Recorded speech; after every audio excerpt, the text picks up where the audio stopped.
আসসালামু আলাইকুম। প্রিয় দর্শক, অন্নমঞ্চের আলাপচারিতে আপনাদের সকলকে আমন্ত্রণ জানাচ্ছি। দাদা একটা ভিন্ন খবর দেবো, কিন্তু খবরটা খুব সুন্দর।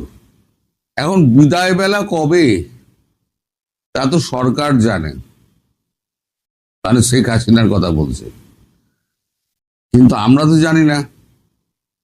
কিন্তু সাংসদদের মধ্যে যে আপার সঙ্গে দেখা করার জন্য এত হুড়োহুড়ি লেগেছে, তাতে আমার মনে কিঞ্চিত কিঞ্চিত সন্দেহ দেখা দিচ্ছে। সময় কি এগিয়ে এসছে? নালে আজকে সংসদের প্রশ্নোত্তর পর্ব শুরু হওয়ার আগে সকালবেলা একই গাড়িতে অমিত শাহ এবং রাহুল গান্ধী দুজনেই গেলেন আপনাদের প্রধানমন্ত্রীর সঙ্গে দেখা করতে। রাহুল গান্ধী এর আগে তো বহুবার গেছেন, সেটা আপনাদের আমি বলেছি, কিন্তু অমিত শাহ এই প্রথম। স্বরাষ্ট্রমন্ত্রী অমিত শাহ এর আগে কখনো শেখ হাসিনার সঙ্গে গিয়ে দেখা করেননি। আজকে দুজনে দুটো ফুলের তোড়া নিয়ে দেখা করেন। তারপরে কি কথাবার্তা হয়েছে সে তো আর আমরা জানি না। তো তারপর তারা ফিরে এসেছেন এবং প্রশ্নোত্তর পর্বে আমার যোগ দিয়েছেন। এই অমিত শাহ, মোদি এদের সঙ্গে রাহুল গান্ধীর সংসদের ভেতরে হচ্ছে অহিনকুল সম্পর্ক। সংসদের ভেতরে বিতর্কের সময় একে অপরকে ধুনে নেন, কিন্তু সংসদের বাইরে তাদের সঙ্গে সব সময় বন্ধুত্বপূর্ণ সম্পর্ক। বন্ধুত্বপূর্ণ সম্পর্ক কেমন আমি তা আপনাদের একটুখানি বোঝাচ্ছি। এবং তার সঙ্গে এই আমাদের ভারতবর্ষের বিখ্যাত হার্ট সার্জন ডক্টর দেবী শেঠি, তিনি বা আজকে তড়িঘড়ি ব্যাঙ্গালোর থেকে কেন্দ্র তাকে উড়িয়ে আনছে কেন? শেখ হাসিনাকে কাছে উড়িয়ে আনছেন কেন? শেখ হাসিনা বহাল তবি আছে, তবিয়তে খুব সুস্থ শরীর, তাহলে হঠাৎ দেবী শেঠি কেন? আমি দেবী শেঠির প্রসঙ্গে আমি পরে আসছি। রাহুল গান্ধীর কাণ্ড কারখানা আপনি যদি সংসদের ভেতরে দেখেন, হাসির রোল উঠে যাবে। সরকার প্রতি অনাস্থা প্রস্তাব এনে একেবারে মোদিকে ধুনে দেওয়ার পর একেবারে উঠে গিয়ে চেয়ার, মানে বেঞ্চ থেকে উঠে গিয়ে সোজা মোদিকে জড়িয়ে ধরলেন। অপ্রত্যাশিতভাবে মোদিও খুব অবাক হয়ে গিয়েছেন। তারপর নিজের চেয়ারে বসে না মোদিকে চোখ টিপলেন এরম করে, মানে কেমন দিলাম, ব্যাপারটা এরকম। আর অমিত শাহের সঙ্গে তো অমিত শাহকে সবসময় ধুনছেন তার নীতি নিয়ে, তার কার্যকলাপ নিয়ে। এরা দুজনে কিন্তু আলাদা আলাদা যেতে পারতেন। যাওয়ার কথা ছিল আরো একজন, আসাদুদ্দিন ওয়েসি, কিন্তু তার দেরি হয়ে যাওয়ার জন্য আসাদুদ্দিন ওয়েসি সঙ্গে যেতে পারেননি। আসাদুদ্দিন ওয়েসির আবার একটা গল্প আছে, সেটাও আমি বলবো। আমি ধীরে ধীরে গল্পের মোড়ক খুলছি। এখন তারা ফিরে আসার পর আসাদুদ্দিন ওয়েসি তিনি আবার একা চলে গিয়েছেন। তিনিও একজন কট্টর আমাদের মানে সরকার বিরোধী, কিন্তু শেখ হাসিনা প্রসঙ্গে তারা কিন্তু সব কিন্তু ওই এক কাটটা। এই যে হুড়োহুড়ি লাগা, সবাই মিলে দেখা করে তাকে ফুল দোয়া, ফুলের তোড়া দোয়া, এতে আমার মনে একটা সন্দেহ জাগছে যে তার ফেরাটাই খুব আসন্ন। আমরা জানি না, কিন্তু সরকার তো জানে এবং সংসদের মধ্যে আলোচনা হয়েছে। নিম্নকক্ষে উচ্চকক্ষে আলোচনা হয়েছে, কিন্তু এই নিয়ে কেউ কোনো কথা বলেননি। এবার আমাদের ওএসির কথায় আসি। ওএসি মানুষটা একটু ভিন্ন ধরনের।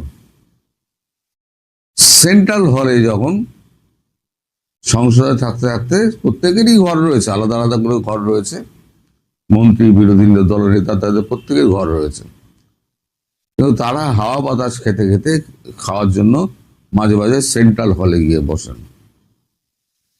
এবার যখনই আসাদুদ্দিন ওয়েসি দেখেন যে অমিত শাহ সেন্ট্রাল হলে বসে আছেন, তিনি চুপ করে উঠে যান।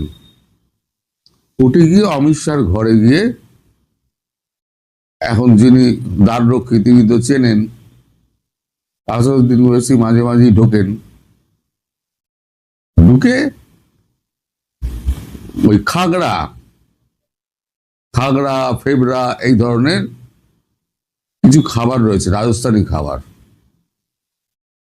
এই খাগড়া ফেবরা কিরকম, অনেকটা আপনার চানাচুরের ভেতরে যে পাপড়ি থাকে না, ওই পাপড়ি টাইপের ভিন্ন টাইপের মশলা থাকে, এবং ওপরে একটা অন্যরকম মশলা থাকে, খেতে খুব সুস্বাদু। আমাদের এখানে রাজস্থানী দোকানগুলোতে আপনারা পাবেন, চান্দের মল হ্যান ত্যান অনেক কিছু আছে, তাদের কাছে পাবেন। উনি করেন কি, অমিত শাহ ওই একটা ডিব্বাতে করে ওই খাগড়া এনে রেখে দেন, খিদে পেলে উনি খাগড়া খান। এখন এই আসাদুদ্দিন ওয়েসি গট গট গট গট করে তার ঘরে ঢুকবেন, ড্রয়ারটি টেনে বার করবেন, ওখান থেকে দু মুঠো খাগড়া নিয়ে তার রুমালের মধ্যে নিয়ে সোজা পাঞ্জাবের পকেটে, আবার বাক্স টাক্স আটকে ড্রয়ারের মধ্যে ঢুকিয়ে দিয়ে হাঁটতে হাঁটতে আবার এসে সেন্ট্রাল হলে ঠিক অমিত শাহের সামনে বসে রুমাল বার করে ওখানে বসে বসে খাগড়া খান। অমিত শাহ সব বোঝেন, মুচকি মুচকি হাসেন। তো একদিন অমিত শাহ এক বাক্স খাগড়া একেবারে সেন্ট্রাল হলে সবার সামনে একে আসাদুদ্দিন ওয়েসিকে দিয়েছেন, যে আপনি এত লুকিয়ে লুকিয়ে ঢোকেন, লোকে বিচ্ছিরি ভাববে, আমি আপনাকে দিয়ে দিলাম এটা, আবার যখন শেষ হবে তার আগে আমায় বলবেন, আবার আমি আপনাকে দিয়ে দেবো। আসাদুদ্দিন ওয়েসি খুব সংকটে পড়ে গেছে, সবার সামনে তিনি চোর হয়ে গেছেন। না না না না, ভাবার কিছু নেই, যখনই ইচ্ছে করবে তখনই আপনি আমায় বলবেন, শেষ হওয়ার আগে বলবেন, আমি আবার এক বাক্স করে পাঠিয়ে দেবো। আর আমার ঘরে যখনই আসবেন তখনই আপনার জন্য প্লেটে করে আমি খাগড়া সাজিয়ে রেখে দেবো। আমাদের খাবার যে আপনি এত ভালোবাসেন জেনে আমার খুব ভালো লাগলো, কিন্তু আমি তো নিরামিষাশী, তাই আপনাদের খাবার আমি খাই না। তো আজকে উনি মিস করে ফেলেছেন। রাহুল গান্ধী এবং অমিত শাহ কিন্তু একই গাড়িতে গেছেন, আলাদা আলাদা যেতে পারতেন, কিন্তু একই গাড়িতে গেছেন। এতে আমাদের কি বোঝা যায় জানেন?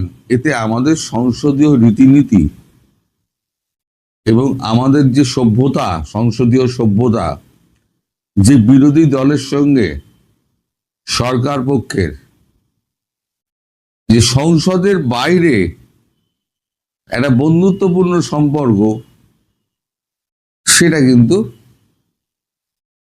দেখা যায় না সাধারণত। আর একটি ঘটনার কথা উল্লেখ করি, মাঝে মধ্যে আমাদের নরেন্দ্র মোদী ওই যে ক্যান্টিন আছে, আমাদের সাংসদদের ক্যান্টিন আছে, সেই ক্যান্টিনে মাঝে মাঝে খাবার টেস্ট করতে যান, যে রান্না বান্না ঠিক হচ্ছে কিনা। একদিন গিয়ে দেখেন এম.কে. স্টালিন, দক্ষিণের নেতা, তিনি একা একা বসে নাড়াচাড়া করছেন, খাবার নাড়াচাড়া করছেন, খাচ্ছেন না। মোদিজি সব দিকে লক্ষ্য আছে, মোদিজি গেছেন, গিয়ে উল্টো দিকে বসেছেন। কি ব্যাপার স্টালিন, আপনি খাওয়া দাওয়া করছেন না, শুধু চামচ নেড়ে যাচ্ছেন, ব্যাপারটাই খুব চিন্তিত মনে হচ্ছে। যে হ্যাঁ মোদিজি, আমি খুব চিন্তায় পড়েছি। এগুলো শোনা গল্প, আনটোল্ড স্টোরি, যেগুলো এই স্টোরিগুলো বিভিন্নভাবে আমাদের কাছে আসে এবং আমরা নিজেরাও কিছু প্রত্যক্ষ করেছি। যখন আমরা সংসদ কভার করেছি তখন আমরাও দেখেছি, কিন্তু এই ঘটনাটা আমার চোখে দেখা না, এটা শোনা। তখন স্টালিন একটা কানের কাছে মুখ নিয়ে গিয়ে বিড়ি বিড়ি বিড়ি বিড়ি করে কিছু কিছু বলেন, মোদিজি পুরো শোনেন। শুনে তা মোদিজি কোনো বুদ্ধি বুদ্ধি দেন, স্টালিনের সারা মুখে হাসি। পরে জানা গেল স্টালিন একটা সমস্যায় পড়েছিলেন, দলগত সমস্যায় পড়েছিলেন। তিনি দলের চিফ। সেই সমস্যাটা এমনই সমস্যা, যেটা আমি বলতে পারবো না আপনাদের, সেটা তিনি তার দলীয় স্তরে, যে তিনি চিফ, তিনি তাদের পরামর্শ নিতে চাইছিলেন না। উনি না কুছু মানুষ আর কি। কিন্তু মোদিজি তো মোদিজি, তার বুদ্ধি আলাদা। তাই মোদিজিকে নিঃসংকোচে বলেছেন এবং মোদিজি তাকে বুদ্ধিটি দিয়েছেন, সেই বুদ্ধিতে উনি পার হয়ে গেছেন। এটা হচ্ছে আমাদের সংসদ। এটা তো গেল একটা গল্প। এবার আসি দেবী শেঠির কথায়। দেবী শেঠি হচ্ছেন, ডক্টর দেবী শেঠি হচ্ছেন বিখ্যাত হার্ট স্পেশালিস্ট এবং ভারতবর্ষের 1 নম্বর হার্ট স্পেশালিস্ট। তিনি আজ পর্যন্ত যত অপারেশন করেছেন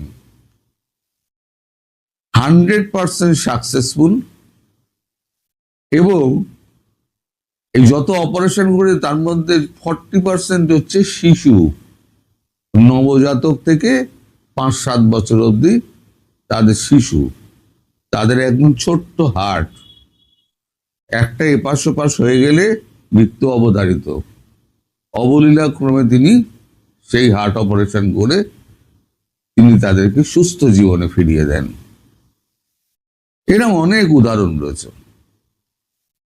আমি তার পরিচয়ের একটু আপনাদের দিয়ে দিচ্ছি, আপনারা দেখে নিন।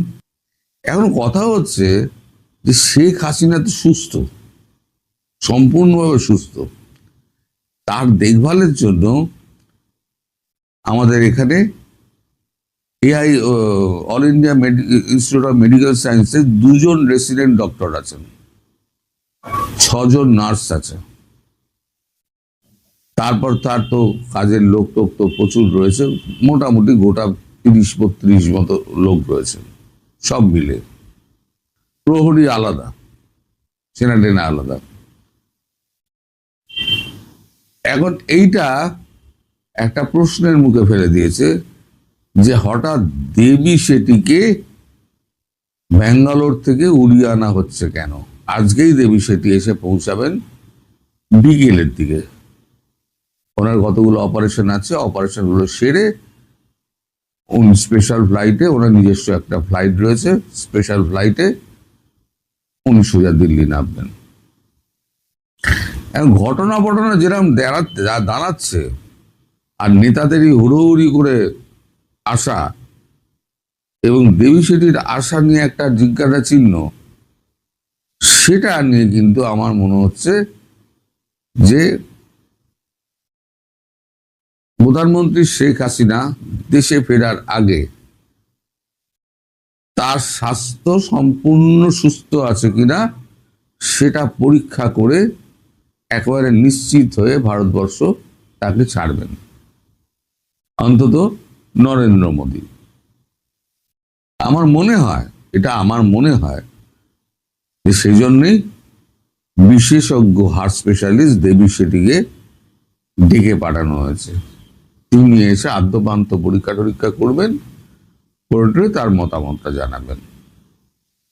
এখন প্রধানমন্ত্রী শেখ হাসিনাকে জানার তো মুশকিল, তাই বলে দেওয়া হয়েছে যে আপনার কাছে একজন চিকিৎসক পাঠানো হবে আপনার শরীর পরীক্ষার জন্য, রুটিন যা হয়। কিন্তু শুনেছি আমি শেখ হাসিনা দেবী শেঠিকে চেনেন, শুনেছি, আমি কনফার্ম না। দেখলেই তো চিনে যাবেন। তখন এই ঝাড়টা খাবে কে জানেন তো? ঝাড়টা খাবে অজিত দোভাল। যত ঝাড় খান অজিত দোভাল ঝাড় খান। তো যাই হোক, আজ একটু ভিন্ন ধরনের খবর আপনাদের পরিবেশন করলাম, যার মধ্যে লুকিয়ে আছে শেখ হাসিনার দেশে ফেরার আসন্ন দিনের ঘোষণা করা মাত্র, যেটা সরকার জানে, আমরা জানি না। অর্থাৎ শেষে বলবো, তার দেশে ফেরার আগে চূড়ান্ত পর্যায়ে তার চিকিৎসা পদ্ধতি একবার খতিয়ে দেখে নিতে চায় কেন্দ্র। কবে ফিরবেন এরা তারাই জানেন, আমরা জানি না, আমিও জানাতে পারবো না। সবাই ভালো থাকবেন। মানে ভাবেন, বাংলাদেশের সরকার বুঝ দিচ্ছেন যে তারা নাকি বেনজির আহমেদকে ফিরিয়ে নিয়ে এসে বিচারের মুখোমুখি করবেন, আর ওইদিকে দুবাই পুলিশের মামলায় জামিন পেয়ে গেছেন বেনজির আহমেদ। বলা হচ্ছে জামিনে তার পাসপোর্ট জমা রাখার কথা, কিন্তু কেই বা বলতে পারে যে বেনজির আহমেদের মতো ব্যক্তির আসলে কটা পাসপোর্ট, কি পাসপোর্ট, বা তিনি যদি এখন চলে যেতে চান ইউরোপে কোনো পথ আছে কিনা। কারণ প্রধানমন্ত্রী তারেক রহমানের ঘনিষ্ঠ জনের পত্রিকা কালবেলা বেনজির আহমেদের পরিবারের সঙ্গে কথা বলে বলছে বেনজির আহমেদ চলে যেতে চাইছেন ইউরোপে।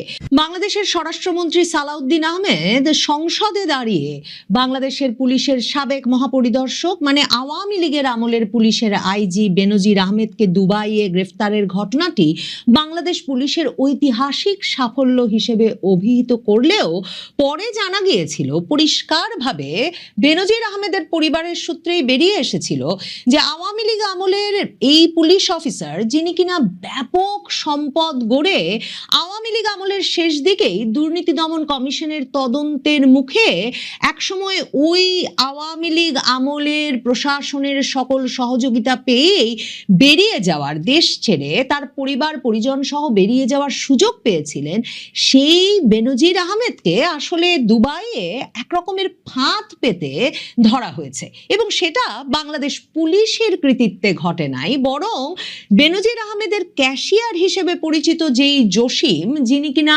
গ্রেফতারও হয়েছিলেন, বেনজির আহমেদের সকল সয় সম্পত্তি দেখে রাখেন, তার টাকার মূল খনিটা এই জসিমের কাছেই আছে, এই অভিযোগে ইউনুস আমলেও সেই ব্যক্তিকে শেষ পর্যন্ত তারেক রহমান একেবারে নিজ সিদ্ধান্তে বিএনপির মনোনয়ন দেন। নির্বাচনের আগে বিএনপির ভেতরেও সকলকে একেবারে বিস্মিত হতবাক করে, এবং সেই ব্যক্তি যখন এরপর নির্বাচিত হয়েছেন চট্টগ্রামের একটি আসন থেকে বিএনপির মনোনয়ন পেয়ে, সেই ব্যক্তি দুবাই মলে দাঁড়িয়ে ফোন করেছিলেন বেনজির আহমেদকে, এবং বেনজির আহমেদ তার সয় সম্পত্তি দেখে রাখছেন, তার যে ক্যাশিয়ার এবং বর্তমান যে বিএনপি এমপি, সেই ব্যক্তি দুবাই মলে দাঁড়িয়ে আছেন শুনে ছুটে বাড়ি থেকে ওই ব্যক্তির সঙ্গে দেখা করতে গেলে গিয়ে দেখেন ওখানে একটা ফাঁদ পাতা আছে।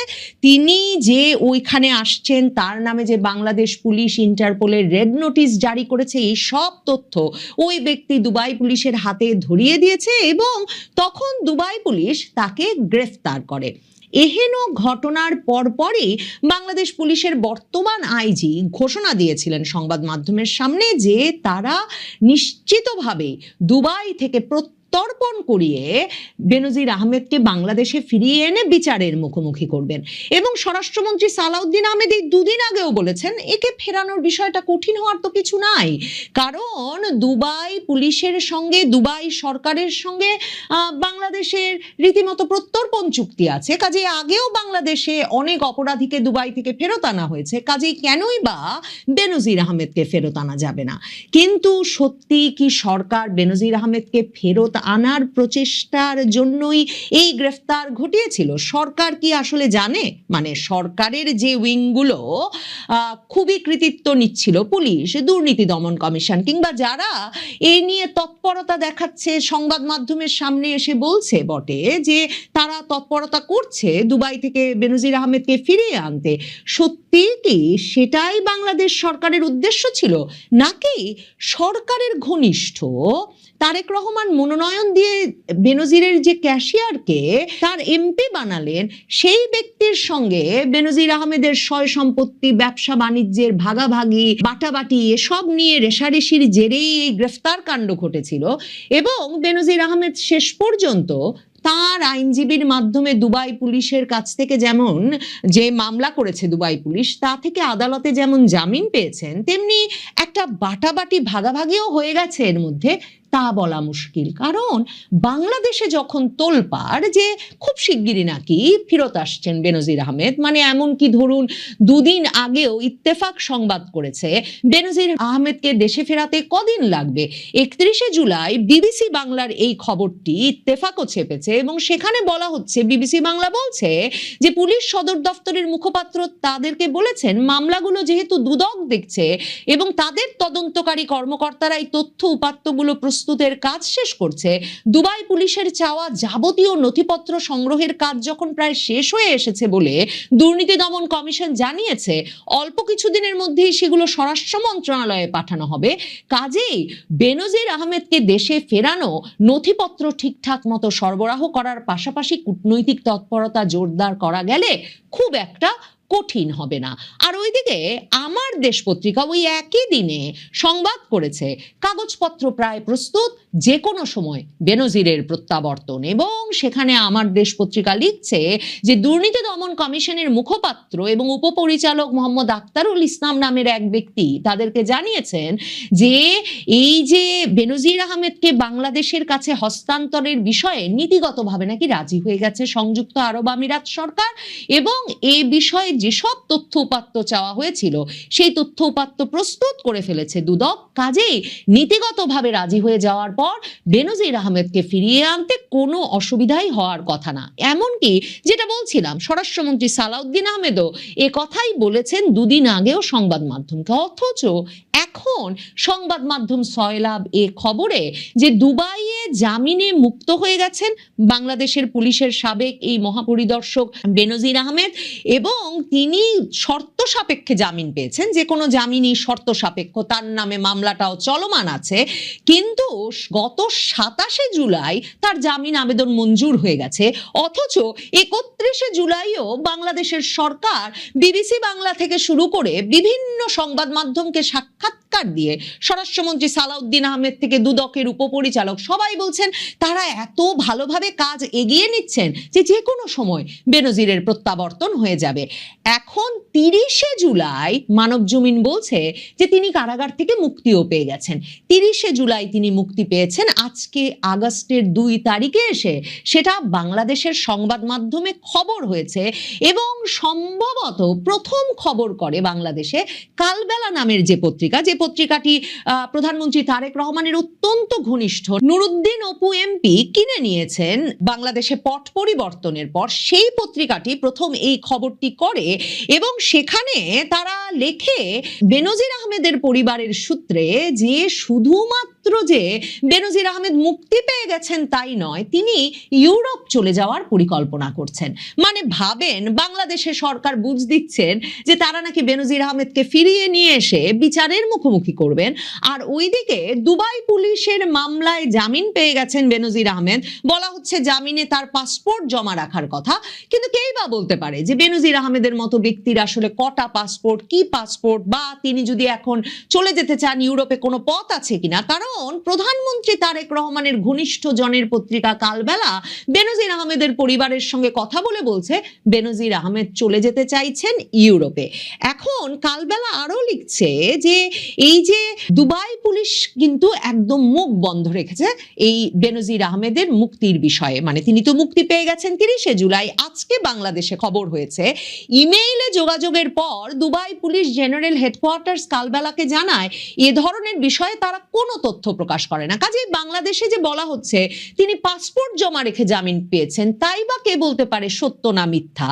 এখন তার মুক্তির বিষয়ে ঢাকায় না জানে পুলিশ, না জানে ঢাকার স্বরাষ্ট্রমন্ত্রী, না জানেন দুর্নীতি দমন কমিশন। মানে সেই 27শে জুলাই জামিন হয়েছে এবং বাংলাদেশে বলা হচ্ছে সংবাদ মাধ্যমগুলোকে যে দুদক, পুলিশ, স্বরাষ্ট্র মন্ত্রণালয় নাকি ঘনিষ্ঠভাবে সংযুক্ত আরব আমিরাত সরকারের সঙ্গে এই বেনজির আহমেদ কেসটা নিয়ে কাজ করছে, কারণ এটা বাংলাদেশ পুলিশের এক ঐতিহাসিক সাফল্য। অথচ এই ব্যক্তির যে জামিন হয়ে গেছে এ খবরটা কেউ সংবাদ মাধ্যমে প্রকাশিত হয়ে যাওয়ার আগে বা এই কালবেলা পত্রিকা প্রকাশ করে দেওয়ার আগে কেউ জানতে পারে নাই। দুদক মহাপরিচালক মীর মোহাম্মদ জয়নুল আবেদিন শিবলি তিনি সংবাদ মাধ্যমের সঙ্গে আলাপকালে বলেছেন যে তাদের কাছে এ বিষয়ে কোনো তথ্য নাই বেনজিরের মুক্তির বিষয়ে, তবে এ সংক্রান্ত কাজে দুদকের কোনো গাফিলতি ছিল না। এরপর প্রধানমন্ত্রীর উপদেষ্টা, পররাষ্ট্র বিষয়ক উপদেষ্টা হুমায়ুন কবির তিনি বলেছেন যে খুব শিগগিরই বেনজির আহমেদকে বাংলাদেশে ফিরিয়ে আনার বিষয়ে সরকারের কাজ অব্যাহত আছে, বেনজিরকে ফেরানোর প্রক্রিয়া শুরু হয়েছে, স্বরাষ্ট্র মন্ত্রণালয় প্রয়োজনীয় কার্যক্রম শুরু করেছে এবং প্রক্রিয়াটি নিয়ে আলোচনা চলছে। মানে এখনো সরকার স্বীকার করছে না যে সময় পেরিয়ে গেছে, বেনজির এরই মধ্যে মুক্ত এবং দুবাই পুলিশ সত্যি জামিনে মুক্ত একজন ব্যক্তিকে কি ধরে বাংলাদেশে ফেরত পাঠিয়ে দেবে, আবারও গ্রেফতার করে বাংলাদেশে ফেরত পাঠানোর জন্য? এ ধরনের কি কোনো নজির আছে? সত্যি কি প্রত্যর্পণে যে ধরনের কেসে অপরাধীকে বাংলাদেশে ফেরত পাঠানোর কথা, এ ধরনের কেস বলে বেনজির আহমেদেরটা মনে করা হচ্ছে? সত্যি কি সরকার কাগজপত্র পাঠিয়েছিল, নাকি ওই যে এমপি জসিম যিনি বেনজির আহমেদের ক্যাশিয়ার, এখন বিএনপির এমপি, তাকে যথেষ্ট ভাগ বুঝিয়ে দেওয়ার পর কিংবা বাংলাদেশের সয় সম্পত্তির বেশিরভাগটাই বুঝিয়ে দেওয়ার পর বাংলাদেশ সরকার আসলে কাগজপত্রই ঠিক মতো বেনজির আহমেদকে ফেরত আনতে পাঠায়নি? কারণ মনে রাখতে হবে এই জসিম তিনি যখন বিএনপির মনোনয়ন পান তখন দেখা যায় এর আগে যখন তিনি উপজেলা পর্যায়ে বা স্থানীয় পর্যায়ের নির্বাচনে অংশ নিয়েছিলেন তার চেয়ে তার 2024-এর 5ই আগস্টের পর তার সয় সম্পত্তি 10 গুণেরও বেশি বৃদ্ধি পেয়েছে এবং তিনি যে হলফনামা দিয়েছিলেন সেখানে তিনি 44টি ফ্ল্যাট, 2টো বাড়ির কথা উল্লেখ করেছিলেন। আমি আগেও প্রশ্ন করেছিলাম যে বেনজির আহমেদের বিরুদ্ধে অবৈধ সম্পদ অর্জন, অর্থ পাচার, দুর্নীতির অভিযোগে দুদক একাধিক মামলা করেছে এবং সেসব কাগজপত্রই তারা দুবাই পুলিশকে পাঠাচ্ছে। কিন্তু ধরুন এই যে দুবাইয়ের মতো জায়গাগুলো সারা পৃথিবীতে যারা সম্পদ আসলে বৈধ অবৈধ নানা উপায়ে অর্জন করেন এবং সম্পদের হিসাব রাখতে পারেন না, তারা গিয়ে বিনিয়োগ করেন, বিনিয়োগ করে সেসব দেশের পাসপোর্ট পান, নাগরিকত্ব পান, একটা দীর্ঘ সময় সেসব দেশে থাকবার রেসিডেন্স পারমিট পান।